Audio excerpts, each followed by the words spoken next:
This nifty little thing is the Anbernic RG Nano. It's now sold out on the official website, and I had 3 AliExpress sellers cancel on me saying that it's now discontinued. You can still pick it up if you find the right seller or other online stores, and I'm not saying you should run out and buy this, but if you are interested in getting one, you might have to pull the trigger soon. The RG Nano is a retro handheld that plays everything up to Genesis stuff. It can also do SNES, PS1 and GBA to an okay standard, but anything beyond that like Dreamcast, DS and N64, forget about it.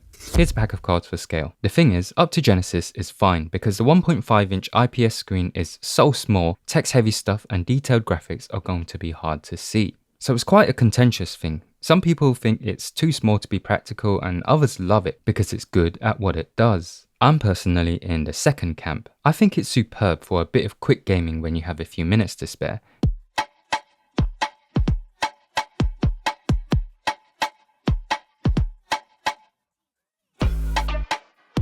The controls are very petite and you can two-hand this, but it's also perfectly fine to one-hand it. So slower games like RPGs or anything that requires less action buttons are a great fit. It's closer to the simple Game & Watch devices than proper handhelds like the Game Boy or PSP stuff. So when framing it like that, the console becomes very attractive.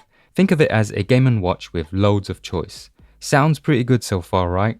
Pause. Whilst I really like the Nano, there's a chance that upon receiving it, it sadly does not boot up. I suspect this is the real reason they are discontinuing the Nano. It is a common problem, and the fix that Redditors suggest is to flash the included SD card with the FunKey OS. Unfortunately, this means the console is not beginner friendly. You have to do some tinkering just to get it working, and you will lose some of the native features like clock mode and the music player. If your Nano ends up with this issue, I will include some links below that will help.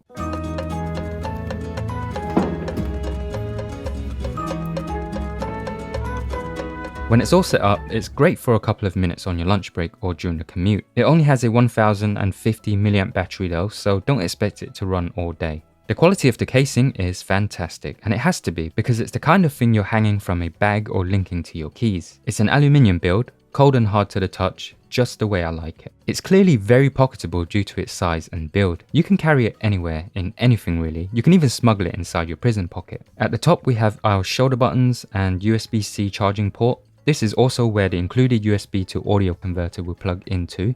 On the right side we have the power button and microSD slot. On the bottom we have the speaker, and this gets surprisingly loud for such a tiny machine. The D-pad and buttons are injection molded plastics. They feel surprisingly good. Some might find the buttons a bit squishy, but I'd say it's fine for a casual session.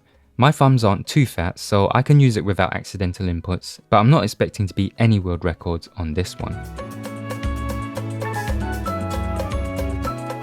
If the Nano seems too small for you and you want something a little bigger, but still easily pocketable and built to a fantastic standard, check out the Trim UI brick hammer. I'll have a link to this below for you as well, and just like the RG Nano, it's made with aluminium and looks fantastic. I have about 7 handhelds now, ranging from the RG40XXV to the Retroid Pocket 5, and this is by far my favourite.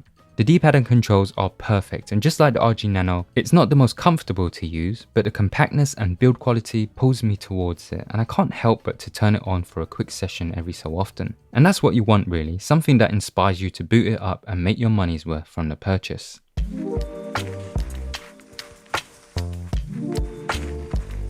The RG Nano comes in purple, red and blue. I ordered the red but was sent the purple, probably because the red and blue don't even exist anymore, unless you want to pay 4 times as much for it. If you do want to get one, you might want to decide soon because it could be going away forever, although I'm hoping they're just recalling it to redo it and limit the amount of faulty units out there.